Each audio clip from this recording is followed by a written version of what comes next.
નમસ્કાર મિત્રો આજની વિડીયોમાં વાત કરીશું દેશ અને દુનિયાના સુપરફાસ્ટ સમાચારની। સૌપ્રથમ વાત કરીએ તો અહીં સિંચાઈ માટે નર્મદાનું પાણી નહીં મળે। નર્મદા વિભાગે પરિપત્ર જાહેર કર્યો છે। તે અનુસાર પાટણના અમુક વિસ્તારોમાં નર્મદાનું પાણી સિંચાઈ માટે મળશે નહીં। ઉનાળુ વાવેતર કરતા ખેડૂતોને સિંચાઈ માટે નર્મદાનું પાણી મળશે નહીં।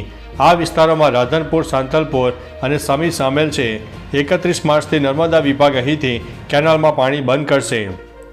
દરમિયાન બ્રાન્ચ અને ડિસ્ટ્રીબ્યુશન કેનાલમાં પાણી બંધ રહેશે।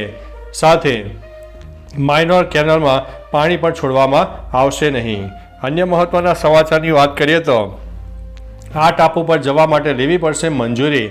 જામનગરમાં આવેલા 11 ટાપુઓ પર પ્રવેશ કરવા પર પ્રતિબંધ મુક્ત જાહેરનામું જારી કરાયું છે। જામનગરના એક પિરિટોન ટાપુ પર માનવ વસ્તી રહે છે। રાષ્ટ્રીય સલામતી અને જાહેર વ્યવસ્થાને ધ્યાનમાં રાખતા આ ટાપુઓ પર પ્રવેશ કરવા પર પ્રતિબંધ મુકાયો છે।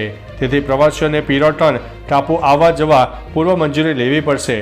આ જાહેરનામાનો ભંગ કરનારને દંડ થશે।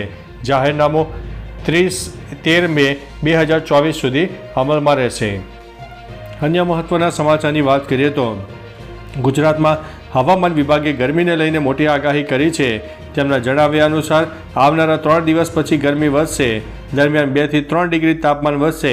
ગરમી વધતા લોકોને પરસેવે રેબઝેબ થવાનો વારો આવશે। હાલ ઉત્તર પશ્ચિમ ઉત્તરના પવન ફૂંકાઈ રહ્યા છે, જેના કારણે આવતા 3 દિવસ તાપમાન હાલ જેવું છે તેવું રહેશે અને તેમાં ગરમી વધશે। 3 દિવસ બાદ પવનની દિશા બદલાતા તાપમાન વધશે। આ આગાહી મુજબ હાલ રાજ્યમાં કોઈ વરસાદની સંભાવના પણ નથી। તો ચાલો મિત્રો, ફરીથી દેશ અને દુનિયાના સુપરફાસ્ટ સમાચાર લઈને મળતા રહીશો। ત્યાં સુધી અમને રજા આપશો। નમસ્તે।